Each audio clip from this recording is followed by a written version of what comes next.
Hi అండి, అందరికీ నమస్కారము. ఈరోజు మనం కార్తవీర్యార్జున స్తోత్రం చదువుకుందామండి. ఈ కార్తవీర్యార్జున స్తోత్రము ఎంతో మహిమాన్వితమైన స్తోత్రం అండి. ఇది మనం రోజు పఠిస్తే పోయిన ఆస్తులు, సంపదలు ఏవైనా తిరిగి వస్తాయండి.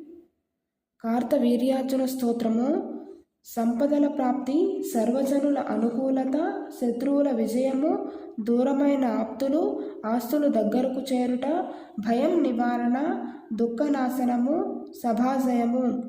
కార్తవీర్య మహావీర్య సర్వదుష్ట వినాశన, సర్వత్ర సర్వదాతిష్ట దుష్ట నాశయ పాహి మాం. దక్షే పంచశతాంబానాన్ మామే పంచశతం ధనుః. యో బిభర్తి త్వపత్వాస్మాన్ విఘ్న వ్యాల సమాకులాన్.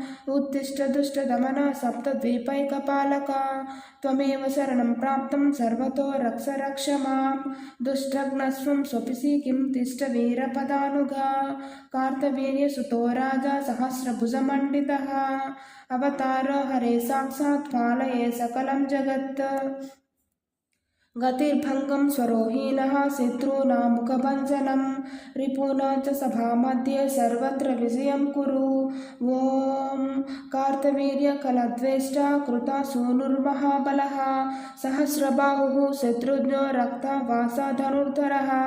द्वादशैतानि नामानि कार्तवीर्यस्य पठेत्.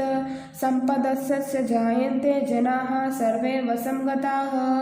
अनयत्यात् दूरस्थं क्षेमलाभयुतं प्रियं. कार्तवीर्य महाबाहो चोरान् नाशय पाहि मां. दक्षे पंचशतंभानान् मामे पंचशतं धनुः. त्वमेव शरणं प्राप्तं सर्वतो रक्ष रक्ष मां. यस्य स्मरणमात्रेण सर्वदुःखक्षयो भवेत्. तन्नमामि महावीर्यं कार्तवीर्याख्यमर्जुनम्. ऐहयाधिपते स्तोत्रं सहस्रावृत्तिकं कृतं. वाञ्छितार्थप्रदं नॄणां शूद्रारैर्नुसुतं यदि. राजानो दासतां यान्ति श्रियोऽपि वश्यतां तथा. भार्यास्नेहं प्रकुर्याच्च दूरक्षेत्रलाभदः. सर्वसिद्धिकरं स्तोत्रं जप्तॄणां सर्वकामदं.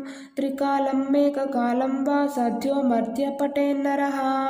ईप्सितं लभते नित्यं सेवा न धनवान् भवेत्. सन्मासात् जायते सिद्धिर्वत्सरेण ध्रुवं भवेत्. इति कार्तवीर्यार्जुनस्तोत्रं सम्पूर्णम्.